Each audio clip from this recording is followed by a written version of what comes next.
नमस्कार दोस्तों, बहुत बहुत स्वागत है आपका अपने चैनल स्टडी 92 पर। मेरा नाम अमरीश कुमार। दोस्तों मैं आज आप लोगों के सामने लेसन 3 के पार्ट नंबर 3 लेकर आया हूं, परिवहन। दोस्तों आज मेरा टॉपिक है रक्त परिवहन तंत्र, यानी इसको बोलते हैं इंग्लिश में ब्लड सर्कुलेशन सिस्टम। दोस्तों इसका नाम है। दोस्तों आज मैं इस पे चर्चा करूंगा कि दोस्तों ब्लड होता क्या है, हमारे शरीर में ब्लड कितने प्रकार के होते हैं। दोस्तों हम जानते हैं कि हमारा शरीर जो बना है वो बिल्कुल संपूर्ण कोशिकाओं से बना हुआ है। तो कोशिकाओं के में हमें किसकी आवश्यकता होती है, तो ब्लड की आवश्यकता होती है। तो दोस्तों ब्लड कौन कौन से होते हैं हमारे शरीर में, इस पे आज चर्चा कर लेंगे। दोस्तों अगर दोस्तों आप इस चैनल पे नए हो तो सबसे पहले मेरे चैनल को सब्सक्राइब कर ले, दोस्तों बेल आइकन को प्रेस कर ले ताकि हमारी आने वाली पहली नोटिफिकेशन आपके पास पहुंच सके। तो चलिए दोस्तों हम चलते हैं ब्लड सर्कुलेशन सिस्टम पे। तो चलिए दोस्तों पहला पॉइंट मेरा है कि रक्त लाल रंग का एक गड्ढा क्षारीय पीएच 7.4 लाल पदार्थ है। दोस्तों मेरा ब्लड जो होता है वो किस कलर का होता है, तो दोस्तों याद रखिए कि मेरा ब्लड जो होता है वो लाल कलर का होता है दोस्तों, यानी रेड कलर का होता है। और वो क्या होता है कि हमारे शरीर में चारों ओर फैला हुआ रहता है। तो दोस्तों उसका पीएच का मान कितना होता है, तो दोस्तों याद रखिएगा कि पीएच का मान 7.4 यानी कि 7.4 तरल पदार्थ है दोस्तों। ठीक है दोस्तों, मेरा ब्लड जो है वह लाल क्यों होता है, दोस्तों इस बात पे आप जानते होंगे, इस बात को चर्चा में करूंगा अगले थोड़ी देर बाद में कि मेरा जो ब्लड है वह लाल क्यों होता है। तो दोस्तों अगर आप जानते होंगे तो फटाफट कमेंट बॉक्स में जवाब दे दें, और नहीं जानते हो तो मैं जस्ट मिनट में आप लोगों को बताऊंगा। दूसरा है दोस्तों पॉइंट मेरा कि जो हृदय तथा रक्त वाहिनियों को प्रभावित करता है। दोस्तों जो मेरा ब्लड है वह कहां जाता है, सबसे पहले हृदय में आता है। हृदय से चारों तरफ से सर्कुलेट होकर हमारे शरीर के अनेक भागों में पहुंचाता है। कौन सा, तो हृदय, यानी कि मेरा हार्ट जो है वह चारों तरफ ब्लड को क्या करता है, सर्कुलेट करता है। उसके बाद दोस्तों अगला है तरल संयोजित ऊतक, इसे हम क्या कहते हैं दोस्तों याद रखिए कि इसे हम क्या कह सकते हैं कि तरल संयोजित ऊतक भी इसे हम कहते हैं। तो दोस्तों ये संपूर्ण क्रियाएं जो है वो रक्त परिवहन तंत्र की होती है। उसके बाद दोस्तों अगला मैंने पॉइंट रखा है कि रक्त की संरचना। दोस्तों रक्त की संरचना कैसे होती है, तो दोस्तों याद रखिए रक्त की संरचना के दो मुख्य घटक होते हैं। और कौन कौन से घटक होते हैं, तो दोस्तों याद है आप लोगों को या नहीं हो, मैं 9th क्लास में आपने पढ़ा होगा कि रक्त के दो प्रमुख घटक होते हैं। तो कौन कौन से घटक होते हैं, तो दोस्तों याद रखिए कि रक्त परिवहन के दो घटक होते हैं, एक होता है आरबीसी और डब्ल्यूबीसी, यानी कि रेड ब्लड और व्हाइट ब्लड। तो दोस्तों हम चलते हैं यहाँ कि तरल भाग जो प्लाविक या प्लाज्मा कहलाता है। ठीक है दोस्तों, पहला पॉइंट है कि तरल भाग जो प्लाविक या प्लाज्मा कहलाता है, यानी कि एक भाग को हम प्लाज्मा कहते हैं और दूसरा जो भाग है दोस्तों उसे हम क्या क्या कहेंगे, इसके बारे में जान लेते हैं। दूसरा भाग है दोस्तों रक्त कोशिकाएं, यानी कि आरबीसी, रक्त कोशिकाएं यानी कि आरबीसी, श्वेत कोशिकाएं यानी डब्ल्यूबीसी, और तीसरा दोस्तों है रक्त पटिकाणु। दोस्तों ये रक्त जो है, ये दूसरा पॉइंट, रक्त आरबीसी और डब्ल्यूबीसी, और उसके साथ में होता है पटिकाणु, और एक होता है क्या, प्लाज्मा। ठीक है दोस्तों, यहां समझ लीजिए कि मेरा ब्लड सर्कुलेशन के दो प्रमुख घटक कौन कौन से हैं। तो पहला है दोस्तों प्लाज्मा, दूसरा है आरबीसी, तीसरा है दोस्तों डब्ल्यूबीसी, और चौथा मान लीजिए हम क्या मानेंगे, पटिकाणु। ठीक है दोस्तों, तो 4 मैंने ब्लड का नाम आप लोगों के सामने रखा। और इनका कार्य कहां कहां होता है इस बात में चर्चा करेंगे। तो सबसे पहले हम जान लेते हैं कि प्लाज्मा होता क्या है। प्लाज्मा के बारे में हम जान लेते हैं कि प्लाज्मा है क्या, तो यह हल्के पीले रंग का यह चिपचिपा द्रव है। दोस्तों प्लाज्मा या क्वेश्चन बन के आता है कि प्लाज्मा किस कलर का होता है, किस रंग का होता है। तो दोस्तों आप याद रखिए कि प्लाज्मा पीले रंग का चिपचिपा द्रव है। दोस्तों यहां समझ लीजिए कि पीले या हल्के पीले रंग का चिपचिपा द्रव है। कौन सा, तो प्लाज्मा, जो आयतन के हिसाब से पूरे शरीर का करीब 55% है।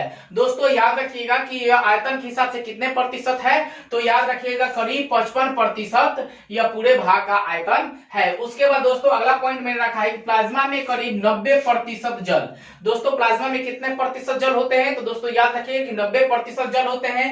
7% क्या होता है, प्रोटीन होता है, 0.9 अकार्बनिक लवण होते हैं, उसके बाद 0.8 ग्लूकोज होता है, 0.5 वसा होता है, शेष अनकार्बनिक पदार्थ होते हैं। दोस्तों देखिए कि प्लाज्मा में कितने तरह तरह के चीज होते हैं, वो हमारे शरीर के लिए लाभदायक हैं और हमारे शरीर के लिए हानिकारक भी है। देखिए ज्यादातर अगर हम सामान को यानी फैटी सामान को यूज करेंगे यानी खाएंगे तो क्या होगा ना कि फैटी क्रिया जो होगी ना वो बढ़ जाएगी। तो फैटी क्रिया जब बढ़ेगी तो हमारा शरीर क्या होगा, बहुत मोटापा उत्पन्न होने लगेगा। उसके बाद देखिए देखिए ग्लूकोज का मात्रा भी अधिक मात्रा में हो जाएगा तो हमें बीपी की शिकायत होने लगेगी। तो दोस्तों यह ग्लूकोज से हमें क्या मिलता है दोस्तों, आप लोग पहली बार बताया था कि ग्लूकोज जो टूट के विखंडन होकर हमें क्या प्राप्त होता है, ऊर्जा के रूप में प्राप्त होता है। तो आप लोग को याद रखिएगा ग्लूकोज कितना मिलता है, तो 0.8% जो है वो प्लाज्मा में मिलता है। वसा कितना मिलता है प्लाज्मा में, 0.5% मिलता है। कार्बोनिक लवण कितना मिलता है दोस्तों, तो 0.9% मिलता है। प्रोटीन कितना मिलता है दोस्तों, तो 7% मिलता है। उसके बाद जल कितना मिलता है, तो जल हमें 90% मिलता है। यहां तक आप क्रिया को समझ लिए ना ढंग से, तो अगर कहीं भी डाउट्स हो तो आप कमेंट बॉक्स में जरूर मुझे जवाब दीजिएगा। उसके बाद चलते हैं तीसरा पॉइंट पे हम दोस्तों, कि प्लाज्मा में उपस्थित, प्लाज्मा में क्या क्या उपस्थित रहता है, इस बात पे हम जानेंगे कि क्या क्या उपस्थित होता है। तो सबसे पहले दोस्तों हम जान लेंगे कि प्लाज्मा में उपस्थित क्या होता है। तो फाइब्रोमिजिन होता है, प्रोथेविन होता है, हिस्टरीन होता है। दोस्तों फिर बता दूं कि फाइब्रिनोनिज, प्रोथेविन, हिरोसिन ये रक्त को थक्का बनाने में सहायक होते हैं। दोस्तों तीन जो है प्लाज्मा की उपस्थिति, फाइब्रिनोनिन, प्रोथेविन, हिस्टरीन जो है वो रक्त को क्या करता है, थक्का बनाने में कार्य करता है। उसके बाद दोस्तों हम जान लेते हैं कि फाइब्रोनिज रक्त जमने की क्रिया में प्लाज्मा से अलग हो जाता है। देखिए दोस्तों यहाँ है कि फाइब्रिन जो है वो क्या करता है कि प्लाज्मा से अलग हो जाता है, यानी रक्त को थक्का बनाने से क्या करता है, बिल्कुल अलग कर देता है। उसके बाद दोस्तों प्लाज्मा का शेष भाग सीरम कहलाता है। प्लाज्मा के दूसरे अलग भाग को हम क्या कह सकते हैं, यानी शेष बचे हुए भाग को क्या कह सकते हैं, सीरम कहते हैं। तो दोस्तों हमने समझ लिया ना अभी कि रक्त परिवहन तंत्र में सबसे पहले हम जाने कि रक्त की संरचना कैसी होती है और प्लाज्मा क्या होता है, प्लाज्मा में उपस्थित क्या होता है, प्लाज्मा में क्या क्या पाया जाता है। यहां तक आप क्लियर हो गए हैं तो इस स्क्रीनशॉट ले लीजिए अभी। तो दोस्तों आप लोगों को मैं बता दूं कि मेरा शरीर में जो ब्लड है, रक्त है, वह लाल क्यों होता है, तो हेमोग्लोबिन के कारण हमारे शरीर में ब्लड जो होता है वह लाल होता है। ठीक है दोस्तों, तो हम चलते हैं रक्त कोशिकाओं की ओर कि रक्त कोशिकाओं होता क्या है। तो दोस्तों हम चलते हैं आगे कि आयतन के हिसाब से रक्त कोशिकाओं का कुल रक्त करीब 45% है। दोस्तों आयतन के हिसाब से रक्त कोशिकाओं रक्त के करीब कितने प्रतिशत है, तो 45% है। इसे याद रखिएगा 45%। ठीक है, उसके बाद अगला पॉइंट मैंने रखा है कि लाल रक्त कोशिकाओं में एक विशेष प्रकार के प्रोटीन वर्णक हेमोग्लोबिन पाया जाता है। दोस्तों याद रखिएगा कि हमारे शरीर में जो ब्लड है वह क्या किससे पाया जाता है, तो प्रोटीन वर्णक हेमोग्लोबिन पाया जाता है, जिसके कारण हमारे ब्लड जो होते हैं वह लाल दिखते हैं। ठीक है, उसके बाद आगे है हेमोग्लोबिन के कारण ही रक्त का रंग लाल दिखता है। ठीक है दोस्तों, फिर तीसरा पॉइंट है हेमोग्लोबिन के अणु की क्षमता ऑक्सीजन के 4 अणुओं से संयोजन की होती है, संयोजन की होती है। दोस्तों हेमोग्लोबिन के अणु की क्षमता से ऑक्सीजन के कितने अणु की संयोजन होती है, तो याद रखिएगा 4 अणुओं की संयोजन होती है। ठीक है, उसके बाद अगला पॉइंट है कि हेमोग्लोबिन के एक अणु की क्षमता ऑक्सीजन के 4 अणुओं से संयोजन की होती है। इसके शरीर विलक्षण गुण के कारण इसे ऑक्सीजन का वाहक भी कहते हैं। दोस्तों हेमोग्लोबिन की एक अणु की क्षमता ऑक्सीजन के 4 अणुओं से संयोजन की होती है। इसके विलक्षण गुण के कारण ही इसे ऑक्सीजन का वाहक भी हम क्या कहते हैं। ठीक है दोस्तों, तो परिभाषा भी कहीं आए बोर्ड में कि ऑक्सीजन का वाहक किसे कहते हैं, तो आप ये वाला पॉइंट लिख दीजिएगा। ठीक है, अगला पॉइंट मैंने रखा है हेमोग्लोबिन श्वसन के द्वारा लिए गए ऑक्सीजन से संयोजन कर एक अस्थायी यौगिक ऑक्सीहोमोग्लोबिन बनाता है तथा इसी रूप में रक्त परिवहन के द्वारा यह शरीर के संपूर्ण भाग में पहुंचाता है।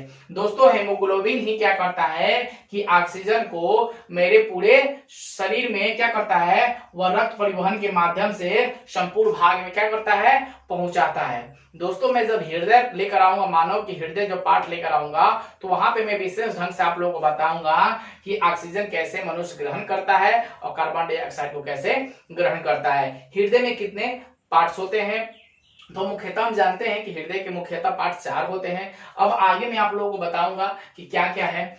इसके उपरांत बना कार्बन डाइऑक्साइड, फिर हेमोग्लोबिन संयुक्ता एक उस अस्थायी यौगिक कार्बनिक हेमोग्लोबिन बनाता है जो रक्त संचार के द्वारा फेफड़े में पहुंचाता है। ठीक है दोस्तों, कि ये जो है कार्बनिक जो है हेमोग्लोबिन के संयुक्ता से ये क्या बनाता है, अस्थायी यौगिक बनाता है जो हेमोग्लोबिन बनाता है और रक्त संचार के द्वारा फेफड़े में पहुंचाता है। और जो फेफड़े में पहुंचने के बाद फेफड़े द्वारा इस कार्बन डाइऑक्साइड को शरीर से बाहर क्या करता है, निकाल देता है। तो यह रक्त कोशिकाओं के संपूर्ण कार्य को आप समझ लिए, यह ऑक्सीजन को ग्रहण कैसे करता है और ऑक्सीजन को कैसे छोड़ता है। तो चलिए दोस्तों, फिर हम आगे की ओर चलते हैं। सबसे महत्वपूर्ण पॉइंट है श्वेत रक्त कोशिकाएं और रक्त पट्टिकालु के बारे में आप लोगों को मैं बता दूं।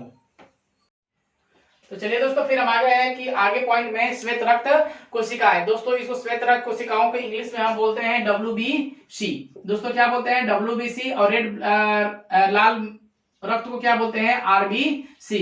इसको हम बोल सकते हैं श्वेत ब्लड कोशिकाएं। इसको हम इंग्लिश में बोलते हैं कि व्हाइट ब्लड सेल। और रेड को ब्लड को क्या बोलेंगे, रेड ब्लड सेल। ठीक है दोस्तों, तो चलिए हम आगे चलते हैं कि यह अनियमित आकार की न्यूक्लियस युक्त कोशिकाएं हैं। दोस्तों, श्वेत कोशिकाएं जो है वो क्या है कि अनियमित आकार की न्यूक्लियस युक्त कोशिकाएं हैं। इनमें हेमोग्लोबिन की वर्णक नहीं होती है। दोस्तों, इसमें क्या होती है, हेमोग्लोबिन की वर्णक नहीं होती है, जिसके कारण यह रंगहीन होती है। ठीक है दोस्तों, समझ लिए कि रक्त कोशिकाएं की आकार जो होती है वह न्यूक्लियस युक्त कोशिकाओं से बनी होती है। इसमें हेमोग्लोबिन की वर्णक नहीं होती है, जिसके कारण वो क्या होता है, रंगहीन होती है। इसकी संख्या लाल रक्त कोशिकाओं की अपेक्षा अत्यंत कम होती है। श्वेत रंग जो कोशिकाएं हैं वह लाल रक्त कोशिकाओं से क्या होती है, बिल्कुल क्या होती है, अत्यंत कम होती है। यानी उनकी जो होती है अपेक्षा वो क्या होती है, बिल्कुल कम होती है। ठीक है, तो अब फिर हम चलते हैं आगे रक्त पट्टिकालु के बारे में। तो यह बिंबाणु या थ्रोम्बोसाइट्स भी कहते हैं। दोस्तों, रक्त पट्टिकालु को क्या कह सकते हैं, बिंबाणु या थ्रोम्बोसाइट्स भी कहते हैं। यह रक्त के थक्का बनाने में सहायक होते हैं। तो दोस्तों, यहाँ मेरा टॉपिक यहाँ पर समाप्त हो गया है। दोस्तों, अगर मेरी वीडियो अच्छी लगी हो तो एक लाइक बटन को दबाइएगा और ज्यादा से ज्यादा अपने दोस्तों में शेयर करिएगा। धन्यवाद दोस्तों।